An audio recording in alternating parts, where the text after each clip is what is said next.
नालंदा बुद्धविहार नवीन कवठा नांदेड येथे दरवर्षाप्रमाणे याही वर्षी भगवान बुद्ध आणि त्यांचा धम्म या धम्मग्रंथाचे वाचन भारतीय बौद्ध महासभा शहर शाखा नांदेडच्या वतीने आदरणीय सुभाषजी डोंगरे यांच्या गोडवाणीमधून भगवान गौतम बुद्ध आणि त्यांचा धम्म या धम्मग्रंथाचे वाचन श्रवण या ठिकाणी दरवर्षी करण्यात येते। त्याचप्रमाणे याही वर्षी भगवान बुद्ध आणि त्यांच्या धम्मग्रंथांचे या ठिकाणी वाचन श्रवण होत आहे।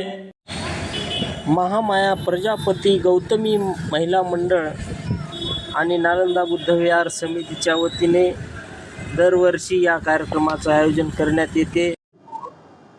भारतीय बौद्ध महासभेच्या शहर शाखेचा अध्यक्ष या नात्याने गेल्या 10-15 वर्षापासून मी भगवान बुद्ध आणि त्यांचा धम्म या ग्रंथाचं वाचन करतो।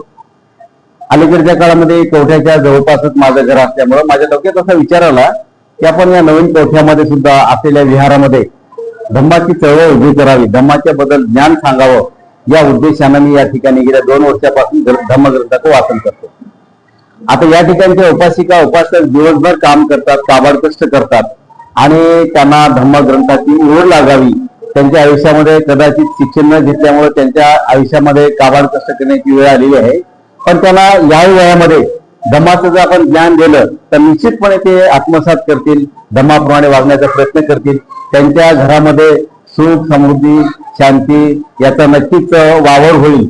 हे सगळं होण्याच्या पाठीमागे केवळ आणि केवळ धम्मग्रंथ आहे। भगवान बुद्धांनी सांगितले, जो माणूस धम्माच्या मार्गाने जातो त्याची उन्नती होते, जो माणूस धम्माच्या मार्गावर आरूढ आहे त्याची प्रगती होते। आणि याच उद्देशाने, या उदात्ताच्या उद्देशाने या नवीन कवठा या भागामध्ये भगवान बुद्ध आणि त्यांचा धम्म या ग्रंथाचं मी पठण करतो। हा ग्रंथ ऐकण्यासाठी या परिसरातल्या उपासिका अत्यंत तन्मयतेने येतात, वेळातला वेळ काढून या ठिकाणी येतात, धम्म ग्रंथावर ते श्रवण करतात। आणि आता मला असा रिझल्ट पाहायला मिळाला सर की आम्ही त्यांना जर आउटपुट दिलं, इनपुट दिलं तर आउटपुट निश्चित अशा प्रकारचे येऊ शकते। म्हणून इथल्या ह्या ज्या महिला आहेत अतिशय श्रद्धावान आहेत आणि त्या खूप नीटपणे घरातली कामं सोडून या ठिकाणी धम्मश्रवण करण्यासाठी येतात। जेव्हा ते या ठिकाणी धम्मश्रवण करतात त्यांच्या चेहऱ्यावरचा आनंद बघून मी पण खूप आनंदित होतो।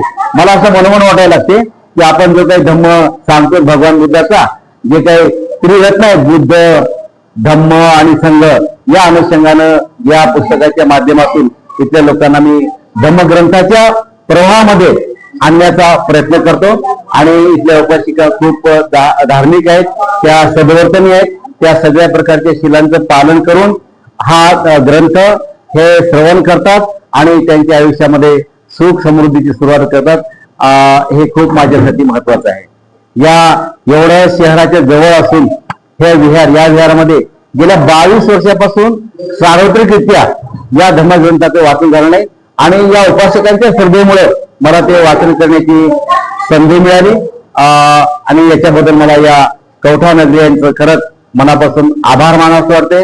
तर यांच्यामुळे माझा पण हा 1 तास धम्ममय होतो, मी पण तल्लीन होतो आणि माझ्या सहित ते आणि त्यांच्या सहित मी आम्ही धम्माच्या वाटेनं चालण्याचा प्रयत्न करतो। अजून गोडी लागावी, छोट्या लेकरांना पण गोडी लागावी यासाठी आम्ही मधून मधून श्रीरामाचा कार्यक्रम करतो। आज हे असल्यामुळे विहारात तर मावलेच नाहीत, पण विहाराच्या अंगणामध्ये सुद्धा आज आमच्याकडे श्रद्धावान उपासकांची मोठी गर्दी होती। आणि एका अर्थाने चांगलं आहे की कोणाच्या माध्यमातून होईना आमचा समाज, बौद्ध समाज, बौद्ध उपासक उपासिका धम्माच्या मार्गावर आरूढ आहेत, याचं मला खूप मोठं समाधान आहे। आणि याच्यासाठी आम्ही या ठिकाणी धम्मग्रंथाचं वाचन करतो आणि खीरदाराचा पण कार्यक्रम या ठिकाणी केलेला आहे। मी सर गेल्या 10 वर्षापासून वाचतो, पण या नगरामध्ये जेवढा महिलांचा मला सहभाग मिळतो, जवळपास 40 ते 50 महिला नियमितपणे 40 ते 50 महिला या ठिकाणी उपस्थित राहतात। पुरुष त्या मानाने थोडेसे कमीच असतात। आणि मला पण हे कळालं की ज्या घरामध्ये महिलांच्या मध्ये धम्म रुजतो त्या घरामध्ये हा धम्म निश्चितपणे रुजत असतो, याची जाणीव झाली। आणि मला मनस्वी आनंद आहे की महिलाच ऐकलं पाहिजे आणि महिला ऐकायला या ठिकाणी येतात, याचा मला वेगळ्या प्रकारचा आनंद या ठिकाणी नक्कीच प्रत्ययास येतो। अतिशय महत्वाचा प्रश्न तुम्ही या ठिकाणी विचारला गेले 30-32 वर्षापासून मी शिक्षकी पेशामध्ये आहे. ग्रामीण भाग असो, शहरी भाग असो, जो आपल्या काळामध्ये शिक्षणाच्या बद्दल ओढ होती, आवड होती, कष्ट झेलण्याची जिद्द होती, ती आजच्या मुलांच्या मध्ये, मुलींच्या मध्ये निश्चितपणे ती तडफ आपल्याला दिसत नाही. याला वेगवेगळ्या प्रकारची कारण आहेत. एक तर मला वाटतं अलीकडच्या काळामध्ये सोशल मीडिया असेल, घरी पालकांचा कदाचित त्यांना तेवढा मार्गदर्शन नसेल, किंवा शाळांमधून त्यांना तेवढं अभ्यास व्यवस्थित मिळत नसेल. अशा अनेक कारणामुळे आज आमचा विद्यार्थी ज्या मार्गावर राहायला पाहिजे त्या मार्गावर निश्चितपणे राहिलेला नाही. आणि याला खूप सारे कारण आहेत, आताच मगाशी सांगल्यामुळे. आणि पुन्हा एकदा आमचा समाज शिक्षणाच्या माध्यमाशिवाय आमची कुठलीही प्रगती होऊ शकत नाही. बाबासाहेबांनी ज्या प्रकारे शिक्षणाचं महत्व सांगितले तेच महत्व पुन्हा एकदा मोठ्या आवाजामध्ये, मोठ्या जिद्दीनं, मोठ्या चिकाटीनं आमच्या समाजामध्ये शिक्षणाची संकल्पना रुजवणं अतिशय महत्वाचे आहे. जोपर्यंत आमच्यामध्ये शिक्षणाची संकल्पना दृढ होत नाही, रुजल्या जात नाही, तोपर्यंत आमच्या मनावा तेवढा विकास होत नाही. आणि म्हणून बाबासाहेबांना अख्खं जीवन शिक्षणामध्ये व्यतीत केलेलं आहे. आणि मी त्यांच्या चॅनलच्या माध्यमातून सगळ्यांना आव्हान करेल, पुन्हा एकदा शिका, संघटित व्हा आणि संघर्ष करा. याच्याशिवाय आपल्या पुढे कुठलाही मार्ग नाहीये. आणि म्हणून माझ्या उपासिकांना हा जोडून विनंती आहे की आपल्या लेकरावर चांगले संस्कार टाका. त्याच्यासाठी जो धम्माच्या मार्गावर आहे तो निश्चितपणे शिक्षणाच्या मार्गावर राहू शकते. म्हणून या विहारामध्ये सर उपासिका ते येतात, त्यांच्यासोबत अशा प्रकारचे तरुण मुलं पण आहेत.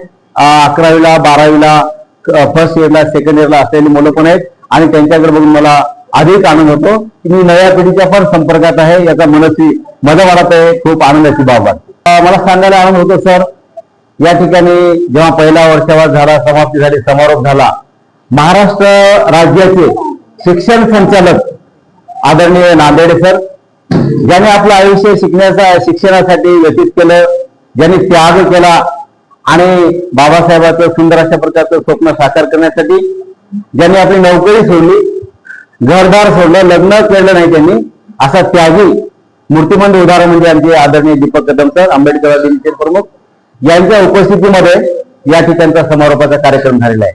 प्रचंड अशा प्रकारची उपस्थिती होती. आणि नांदेडे सर आणि दीपक कदम सरांना पाहण्यासाठी, ऐकण्यासाठी या नगरातले सगळे आबाल, वृद्ध, महिला, उपासिका, उपासक सर्वांनी या ठिकाणी उपस्थित लावली होती. गेल्या वर्षी सर दीपक कदम सर आणि ऍडव्होकेट विजय गोनारकर सर यांच्या उपस्थितीमध्ये वर्षावर्षाचा समारोपाचा कार्यक्रम अतिशय दर्जेदारपणे या ठिकाणी पार पडलेला आहे. जवळपास या कार्यक्रमाला 700 ते 800 लोक होते. मला वाटते कदाचित नांदेड जिल्ह्यामधला हा सगळ्यात मोठा वर्षावर्षाच्या समारोपाचा कार्यक्रम होता. यावर्षीचं अद्याप आम्ही काही ठरवलं नाही, कारण सुरुवातीचाच महिना आहे, अजून आम्हाला कालावधी आहे. या पण वर्षावर्षाचा चांगला समारोप झाला पाहिजे, विद्वान लोक आले पाहिजेत, त्यांनी इथल्या समाजाच्या लोकांना ज्ञानामृत पावलं पाहिजे, थोडा परिणाम झाला पाहिजे. अशा प्रकारच्याच आम्ही महनीय व्यक्तीची या ठिकाणी पाचारण करणार आहोत. आणि यथावकाश आम्ही तशा प्रकारची मांडणी करून समारोपाचा पण कार्यक्रम दर्जेदार करणार आहोत.